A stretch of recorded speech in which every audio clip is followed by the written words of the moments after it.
민주당으로 가보겠습니다. 민주당 전당대가 이제 8월 28일이죠. 다음 주면 끝나는데 지금 마지막 수도권 경선으로 올라왔습니다. 지금 현재 보면은 이 누적 득표율이 이재명 후보가 78.35%, 뭐 거의 8대2 수준까지 지금 가고 있습니다. 그리고 최고위원회는 이른바 친명 후보 4명이 5위권에 있고 고민정 후보가 지금 2위를 마크하고 있죠. 관전 포인트는 5위에 호남에서 득표를 좀 힘을 얻은 송갑석 후보가 5위권 안에 들어가느냐 마느냐, 요게 그래도 뭔가 관전 포인트다 이러는데, 지금 투표율이 역대 전당대 최저입니다. 그래서 이 냉담한 민심, 부흥에 실패한, 흥행에 실패한 전당대, 이런 이야기들이 있습니다. 홍 소장님, 이 민주당 전당대회도 조사해 보셨나요? 매번 했죠. 매번 하는데 이번에 민주당은 역선택을 방지를 하는 방식이지 않습니까? 예. 그래서 무당층과 민주당 후보만 하면은 거의 뭐 70% 이상 나오는 여론이 실제 결과로 다 연결이 돼요. 국민 전체로 하면은 박용진 후보가 좀 나오기는 나오는데 보수 진영의 지지율이기 때문에 다 헛수가 돼버리죠. 그래서 실제 여론조사에 나오는 그 수치가 그대로 반영이 되가 뭐 나오는 거고, 문제는 투표율이 좀 낮다는 거는 대선 직전에 이루어지는 당대표면 투표율이 높겠죠. 또는 경쟁자가 굉장히 치열한 실제 경쟁 관계에 되는 그런 인물이면은 투표율이 높을 수가 있는데, 사실 지금 투표율이 높을 수가 없는 전당대회예요. 뭐 경쟁자가 이게 경쟁이 되는 것도 아니고, 물론 이번 이 선거 이후에 이 당 공천권에 큰 영향력을 행사한다는 것은 맞지만, 그건 내부의 문제예요. 당의 내부의 문제인 거고, 거기다가 반명 진영이 지금 사실상 균형이 기울어져 버려 있단 말입니다.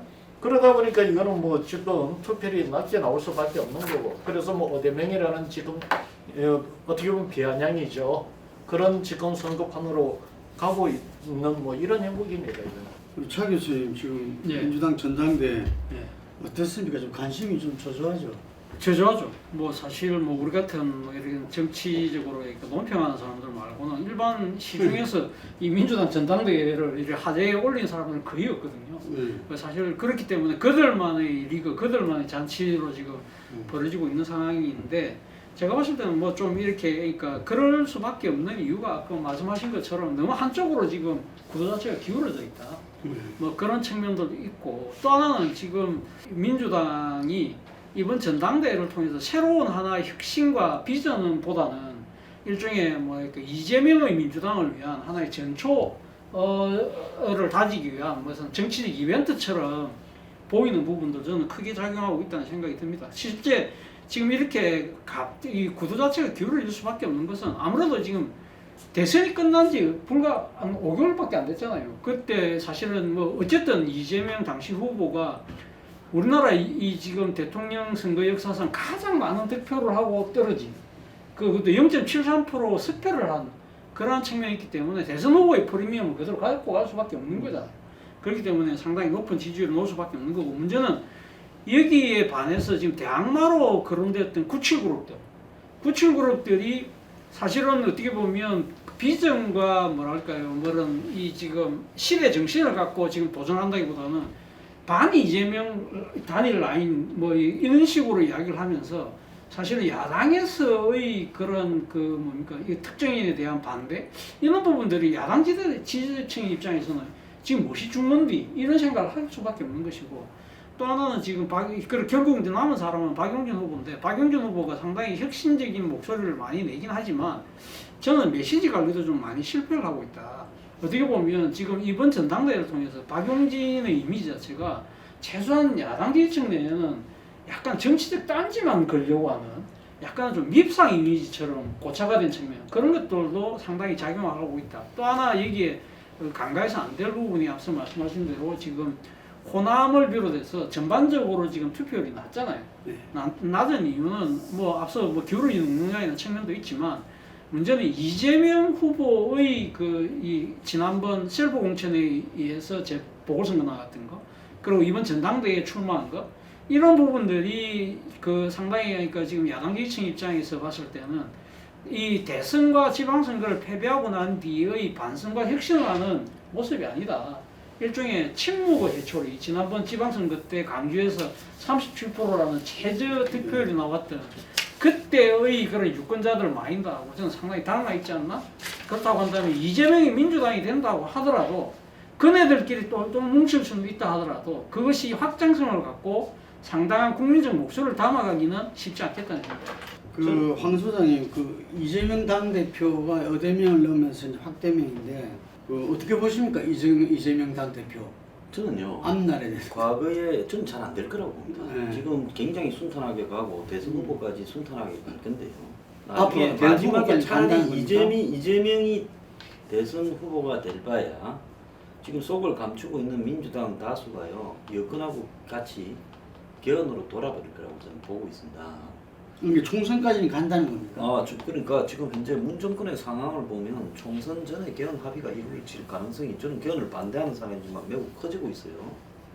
그런데 이재명이 그 총선에서 이제 개헌이 만약에 바람이 불어버리면 총선의 양상이 또 다르게 진행될 수 있죠. 판이 달라지니까요.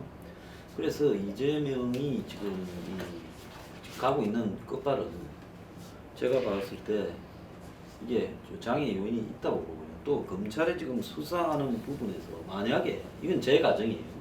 친문 진영과 친윤 진영이 개헌을 바탕으로 이재명만 제거하자고 합의를 하게 되면 솔직히 법률적 위반이 없겠습니까? 저는 10대 의혹 중에 있다고 봐요. 그런 부분도 지금 문제가 될 수도 있다는 겁니다. 그러니까 이재명이 민주당 내부의 열광적인 헤게모니 장악과 다르게 국민 대중들이 아주 싸늘한 시선으로 정말 저 사람은 승리를 위해서는 수단과 방법을 안 가리고 가고 있구나라고 보게 되었을 때 이재명이라는 이제 좀 있으면 이제 당 대표가 되면 대선 후보 지지율이 또 나오지 않겠습니까 슬슬요. 그럴 때 이재명이 높게 잡히지 않는다면 이재명에 대한 여러 가지 다른 관점이 나올 수 있죠. 근데 하나 중요한 거는 지난 2012년에 문재인이 대선에서 패배했을 때 백서를 만들면서 거기에 좌파 운동권의 이 헤게모니라든지 좌파 운동권의 패권주의 이런 부분에 대한 비판이 나름대로 신랄하게 실렸어요. 그래서 과거의 대선에서 몇 표로 떨어졌든 한 표로 떨어졌다 하더라도 지면 죄인이고 또 죄인이 일종의 이 수기 기간을 거쳐서 부활하는 어떤 절차들을 갖추는 그런 양심이라도 좀 있었습니다. 근데 이재명은 거의 정치판에 최소한의 양심을 저버리고 그냥 밀면 어차피 내한테로 딸려올 거다라고 지금 그런 식으로 하고 있거든요. 그래서 솔직히 말하면 저는 제가 국민의힘이나 윤 정권을 많이 비판하듯이 민주당은 이제 정당으로서 민주정당으로서 거의 퇴행적 마지막 단계로 가고 있다. 저 이재명을 통해서 민주당이 거의 종말로 가고 있다고 보고 있습니다. 어떻게 보면 이재명 시대에서 민주당이 해체되어 버리는 일이 발생할 수도 있다라고 이래 보고 있거든요. 근데 지금 통할 것 같지만 만약에 경제 위기가 와서 윤 정권이 쏠려갈 때 지금 민주당은 같이 안 쏠려갈 수 있겠느냐 이재명 체제에 그것도 생각을 해봐야 돼요.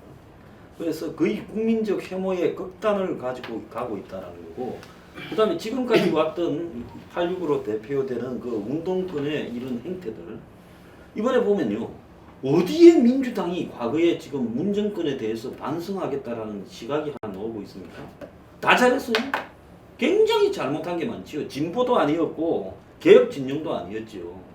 그야말로 정치적 헤게모니 진영일 수밖에 더 됐습니까? 근데 그런 반성도 하나도 안 나오고 이게 치르고 있어요. 그래서 제가 볼 때는 이재명으로서 민주당의 생명이 어떻게 보면 끝날 수 있다 이렇게 보고 있습니다. 민주당이 그 대선 패배 이후에 지방선거가 있다 보니까 평가가 제대로 못 됐고 그리고 지방선거에 그 비대위가 탄생하고 나서 어떻게 말하면은 그 대선 평가와 혁신 그리고 이 전당대회 준비 이 두 축이어야 되는데 대선 평가는 지금 공식적으로는 이루어지지 않았어요. 다음 지도부 몫이 됐는데 다음 지도부가 이재명 당대표 체제라면은 그 책임을 아는 사람이 그 평가의 주체가 돼버린 꼴이 되니까 그래서 대선 평가는 지방선거 평가는 공식적인 것은 나오기 좀 어렵지 않겠나 이런 이야기들이 있고요. 우선 그리고 지금 요즘 보면은 매일같이 어쨌든 이 윤석열 정부에서 압수수색, 어디 압수수색했다, 어디 조사 중이다, 감사원 조사가 들어갔다, 뭐 이런 이야기들이 연일 들리거든요. 그래서 아마 검찰공화국 하는데 그것의 좀 실상들이 민주당 의원들한테 좀 피부적으로 조금 와닿기 시작했다라는 이런 이야기가 또 두 번째 이야기고요. 세 번째는 어쨌든 간에 이재명 당대표가 체제가 돼 있을 때는 어떻게 말하면 지금 황 소장이 이야기한 대로 민주당의 어떤 이 끝을 볼 수 있다, 뭐 이런 이야기도 했는데 아마 이재명 당대표는 민주당을 이재명 당으로 확 혁신하려고 할 겁니다. 그 혁신이 됐든 뭐 자기 식으로 어떤 변화를 가져가든 간에 전통에 구애받지 않고 가지 않겠는가. 그리고 그 길이 민주당이 수권 정당으로 가는 길이다 하고 좀 가리라 봅니다. 근데 앞에 말한 그 두 가지 상황과 맞물리면서 가기 때문에 저는 어떤 측면에서는 이번 정기국회 그리고 곧 이어 있을 여당의 어떤 전당대회 이것까지도 같이 맞물리라 보고 그 이후에 아마 이재명의 민주당이 정말 그때까지 그 평가 속에서 총선을 이끌어낼 수 있는 당 체제가 되는지 안 되는지가 좀 판가름 난다. 그래서 정기국회에서 이재명 당이 압도적인 그 여소야대 속에서 어떤 이 국회 운영을 할 것인가 그 평가도 상당히 중요하고 거기에서 강경 일변도 같은 이재명이 정말 실사구시적인 어떤 측면 이런 부분들이 아마 본인이 노려야 될 부분 아닌가 싶은데 실제 또 상황 속에서 방탄국회라든지 뭐 이렇게 사법리스크에 대항하는 어떤 이 당의 모습으로만 가게 된다면 역작용도 당연하고 그것이 또 국회 운영하고 연계돼 버리면은 또 이 다른 상황이 생길 수 있다 이런 생각도 듭니다. 대선 패배의 총체적인 책임은 본인도 이야기했듯이 후보에게 있죠.